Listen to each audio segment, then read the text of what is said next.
Hello everyone, I just thought I'd do a bit of a different video to what I usually do because this one's actually kind of serious, which most of my channel isn't. But anyway, I'm here today to talk about supposed Fortnite addictions.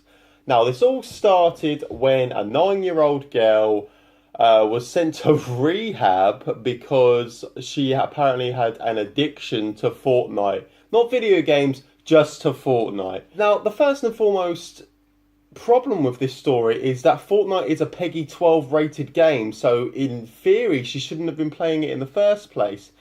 Now, I do understand the argument that obviously when I was younger, when I was about 15 or so, I used to play GTA. But the problem with that is I wasn't exactly 9 years old, and I assume she wasn't 9 years old when she started playing it. Probably started playing it when it first came out or whatever, so she would have been 8. Now, children are a lot more susceptible to things when they're a lot younger. When you're 15, you sort of know the balance between right and wrong and all that. And it's just, I can't fathom why someone would let them play a game which is so young. But you know, let's come back to that a bit later. Let's actually talk about a few other things. But there's first of all, there's far worse addictions than video game addictions. In fact, some people should count themselves lucky that their children are addicted to video games rather than, you know, going out there and having crack cocaine and heroin and the same. I know it's a bit extreme, but the way they're talking about video game addictions, it's like it's that extreme. You know, they can't get off of it. They're hooked forever. Now, I'm a 27-year-old man with a 2.5-year-old child, okay? I have been playing games since I was probably about 5, maybe even younger, and I'm fine. All of these supposed addictions, it seems to me that these kids, especially this 9-year-old child, must have had an underlying mental health issue. It makes me think of the age-old argument of video games cause violence when, oh yeah, people were blaming Manhunt and stuff for people dying. And it's like, well, again, they're probably just saying that to try and conjure up something because it couldn't have been them. Oh no, it wasn't them who put the knife in someone. It wasn't exactly the game case doing it, was it? No, it was you because, again, mental health. Now, so we're on to another thing. There's no uproar over addictions to Candy Crush saga. There are thousands upon thousands upon thousands of levels on that, and yet where's the outcry on that? Oh no, it's okay because you play them, because all the journalists play them, because it's easy. But it's impossible. No way could you get addicted to fucking Candy Crush. God no. Goodness no. That doesn't happen at all. It's the same thing. I just do not understand why there's such a witch hunt going on with this one singular game. Why is this the straw that broke the camel's back? Because there's been a lot of things that have, you know, a lot worse things that have been out over the years, and there's been no cry over that at all. Now, when I saw, there was 2 news reports actually in the same day, and one of them was on This Morning, and they had a phone in, like, oh, does your child play Fortnite, this and the other, and that pissed me off. But what pissed me off even more was when later on in the evening I saw a program called The One Show. It's awful, don't worry about it, and they had also a segment on Fortnite, and they had a pop-up saying it was like, oh, the game is free to play, which it is free to play, which is why it's so popular. But it also contains, you know, you can also buy cosmetics, and they were trying to sort of cast it in a light of, oh, it's so evil that it would make children buy these and stuff. No one is forcing you down with a fucking gun to make you buy these purchases. Like they had an old man with the child trying to explain Fortnite. The child was trying to explain Fortnite to the granddad, and granddad was like, oh, that's a bit expensive. It's just like, yeah, I know. But you don't need to buy them. There's numerous games that have microtransactions that aren't free. So why is that not a problem? But when it becomes something like Fortnite, that's suddenly a massive issue. So also the BBC, they have 2 articles actually, and there was it was brought up on my Twitter, and they were side by side. And one of them was Lily Allen spends over 5 hours a day on Twitter. They don't condemn that. They just were basically essentially saying she spends 5 hours on Twitter. Right? Okay.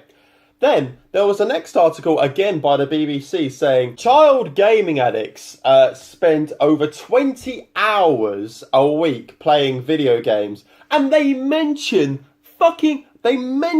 mental health in it. It goes beyond me how they could just do that. Why is it different? It's the same thing. There are so, okay, they wanna make gaming addictions now, because apparently that's also being treated on the NHS now. So essentially, they're treating bad parenting on the NHS, which amazes me, frankly, because people always say, "Oh, I've just watched the whole of season 1 of, I don't know, for example, Breaking Bad on Netflix," and that's what, 6 hours or so, 7 hours at a touch to watch all of that in a row. Now, why is it okay? Why is it socially acceptable to say that? But if you just say to someone, "Oh, I played 7 hours on Fortnite or Minecraft last night," now look at apparently that's an addiction. Suddenly, that's an addiction. That's what it's bad. How could you get any enjoyment out of that, despite the fact you're talking to your friends and all that as well and whatever. Now, where's the Netflix addiction? Is that being treated on the NHS? Why isn't that? Because why isn't that being recognised? Because it's exactly the same thing. Oh, can you not get addicted to television? Is that what they're saying? Only can get addicted to video games, right? Because they're so abhorrently bad. Because parents don't want to sit down and talk to their children about what they play, about who they talk to, because they would rather listen to some journalist who has an agenda against video games and just for them to tell them how bad all of these video games they're playing without contacting their kids at all, without talking to their kids. That's who they are targeting. People who do not want to listen to their children would rather listen to someone else on how to be a parent. That is pretty much the black and white of it. And the amount of bloody journalists I see condemning video games just because they want them banned and this, that and the other. It's ridiculous. It fucking goes beyond me. And I know I'm swearing, guys, and I do apologise, but it's quite a passionate subject of mine. Video games have always getting the butt end of the blame for everything. It's like video games violence has suddenly come into the news like recently as well. It's a joke. It's like the 1990s again, or the early 2000s. Because video games have been proven not to cause violence. But let's ignore all them studies and fucking make up our own, yeah? So these gaming journalists, they bring up points like, "Oh, it's corrupting our children." And they have, video games are corrupting our children. Have you seen any music video from 2017, 2018? Have you seen how little fucking clothing they're wearing? Have you seen what's on TV these days? Have you seen the amount of people that are on their smartphones? Have you seen the amount of people that are on Snapchat? But no, it's video games. It's totally video games that are corrupting our children and are making our children grow up faster than what they are. No, it's not that at all. It's literally a combination of everything. And it is no wonder our children are growing up so quick. And also the YouTubers as well. No one ever mentions them. Oh no, it's got to be the game, right? So another thing that journalists like to bring up is that you meet some bad people in Fortnite. Yes, there are bad people in Fortnite. You know where there is bad people as well? Literally every single other bloody online video game in existence. Also, the town you live in.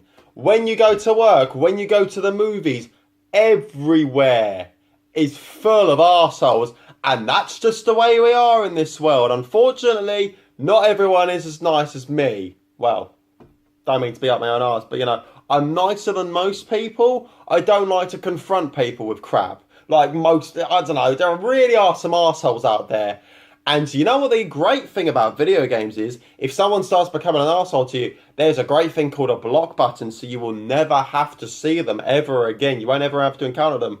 Also, you don't have to listen to what they say. You can just mute them. So, But let's ignore that. Video games are inherently evil. So I haven't exactly, I've ranted and raved and had a go, and I've not really offered any real solutions to people who might be having problems with kids who have video game addiction. And I understand it does happen. I do get it. Yes, you can get addicted to a video game, but it isn't like other addictions out there.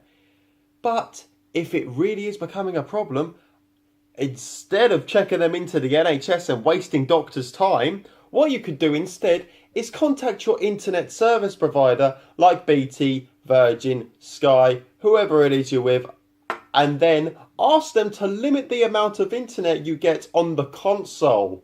Or have it so that the console can only access the internet between a certain amount of time.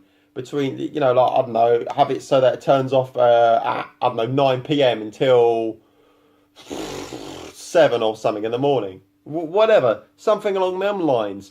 Because then you'd be cutting down time of when they could go on it and when they could access it. Also, the Xbox especially has parental features to stop you from even accessing these games if you wanted to. And the same options of the internet service provider are also provided on the Xbox on board. So I'm not quite sure why people are bringing up excuses and just so quick to blame the game when there are ways to prevent this. Another thing you can do as well is you can have it so that you can completely block any other person trying to talk to you on Xbox and have it so that only your friends can contact you. But no, once again, let's ignore that and blame the game. Let's blame anything other than our own parental ability because that's so fantastic, isn't it? It's top notch.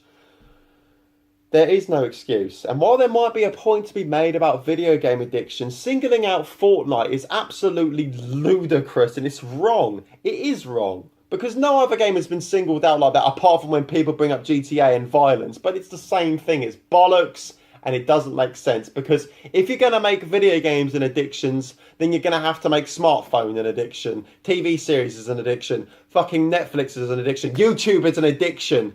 It is not an addiction, it is bad fucking parenting. How many times do I need to say that? And some people may disagree with me here, but I know a hell of a lot more people agree with me than you might think. But thank you guys for watching.